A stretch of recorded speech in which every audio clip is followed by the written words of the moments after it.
perkenalkan, nama saya Amelia Nenggolan, Prodi IPK. Saya semester 4 A. Di sini saya akan membahas hasil UTS saya dengan mata kuliah manajemen sarana prasarana. Yang pertama, apa yang dimaksud dengan sarana dan prasarana? Sarana dan prasarana adalah dua istilah yang sering digunakan dalam konteks organisasi, institusi, atau proyek untuk merujuk pada alat dan sumber daya yang digunakan untuk mencapai tujuan tertentu. Meskipun keduanya merujuk pada benda atau alat yang digunakan untuk mencapai tujuan, ada perbedaan mendasar antara sarana dan prasarana.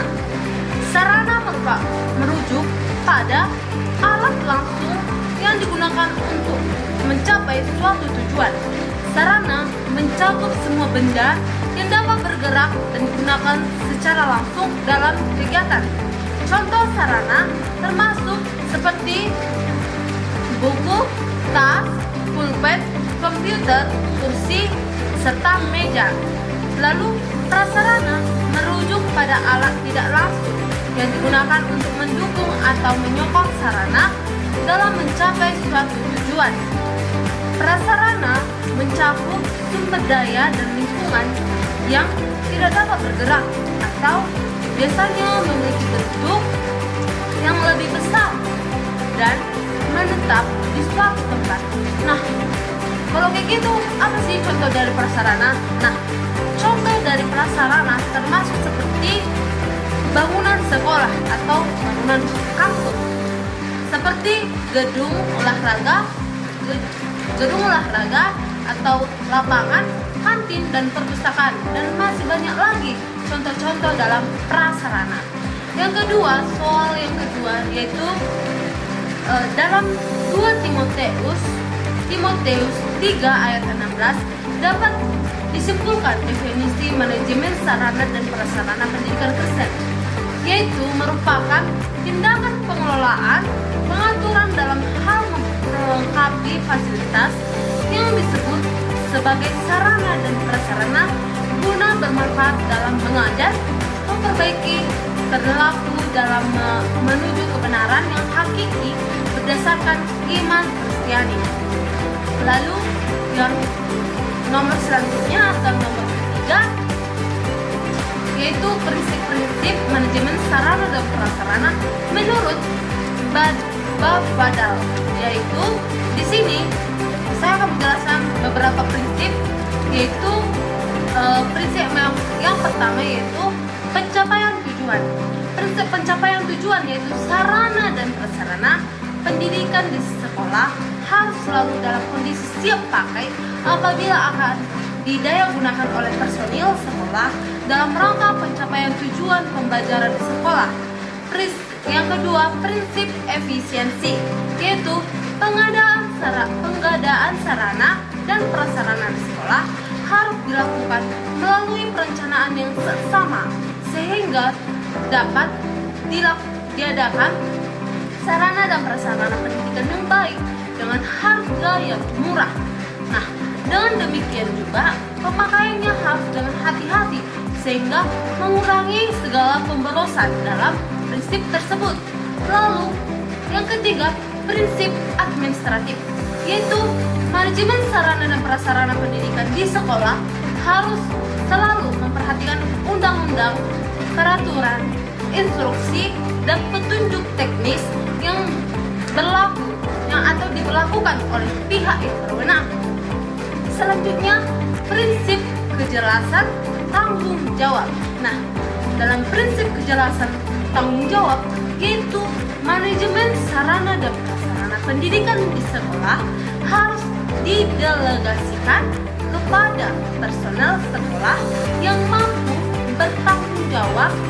Apabila melibatkan banyak personil sekolah dalam manajemennya, maka perlu adanya deskripsi tugas dan tanggung jawab yang jelas untuk tiap segala personil.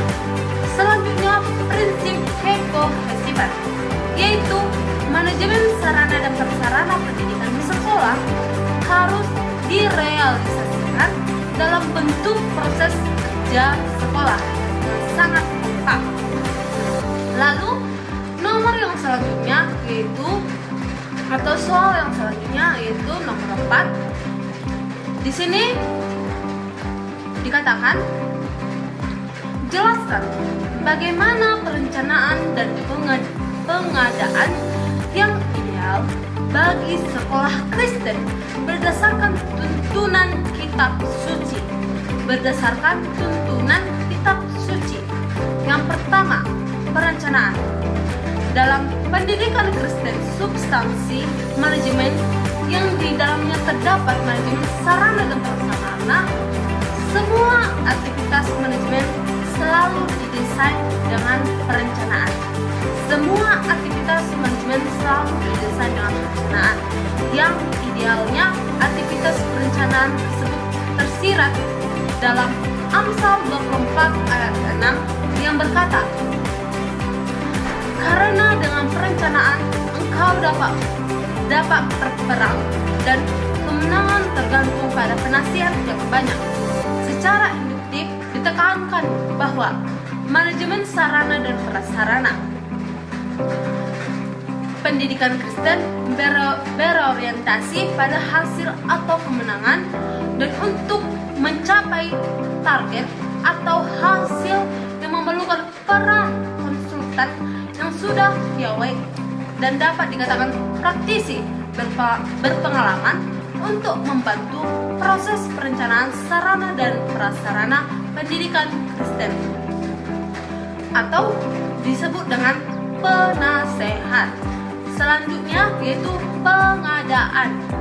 Dalam pengadaan sarana prasarana pendidikan Kristen dapat dilakukan secara langsung oleh instansi yang bersangkutan ataupun secara terpusat.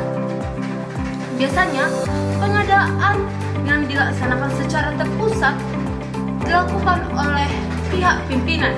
Nah, pihak pimpinan tertinggi terhadap pengadaan kendaraan seperti bus, sekolah maupun kampus, baru mesin kantor, mesin cetak, alat elektronik, dan lain-lainnya. Dalam pengadaan ini saya ambil dalam 2 Raja-Raja 6 ayat 23 yang berkata, disediakannyalah bagi mereka jamuan yang besar, maka makan dan minumlah mereka. Sesudah itu dibiarkannyalah mereka pulang kepada Tuhan mereka. Sejak itu tidak ada lagi gerombolan-gerombolan Aram memasuki negeri Israel. Nah, dalam kutipan ini tersampaikan bahwa segala fasilitas yang diadakan untuk memberikan layanan maksimal pada pengguna akan kembali membawa dampak positif pada si pemberi layanan. Seperti diketahui, stakeholder merupakan bagian penting dalam terselenggaranya kesejahteraan layanan pendidikan Kristen. Orang tua dapat dikatakan sebagai stakeholder strategis yang perlu dijaga kepercayaannya.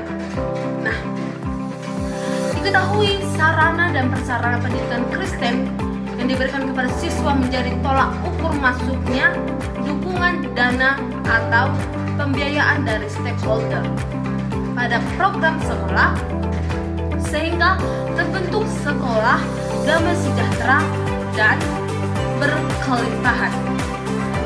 Selanjutnya, saya akan membahas soal nomor 5. Dan soal nomor 5, bagaimana manfaat inventarisasi menurut pandangan Alkitabiah. Nah, dalam peran inventarisasi pada lembaga pendidikan Kristen dapat dituntun dengan tujuan penyelesaian perkara, dan di sini dapat saya simpulkan dalam Keluaran 22 ayat 9 berkata, dalam tiap-tiap perkara pertengkaran harta, baik tentang seekor lembu, tentang seekor kedelai, tentang seekor domba, tentang sehelai pakaian, baik tentang barang apapun yang kehilangan, kalau seseorang mengatakan ini kepunyaanku, maka perkara kedua orang itu harus dibawa ke hadapan Allah. Siapa yang dipersalahkan oleh Allah harus membayar kepada temannya ganti kerugian 2 kali lipat.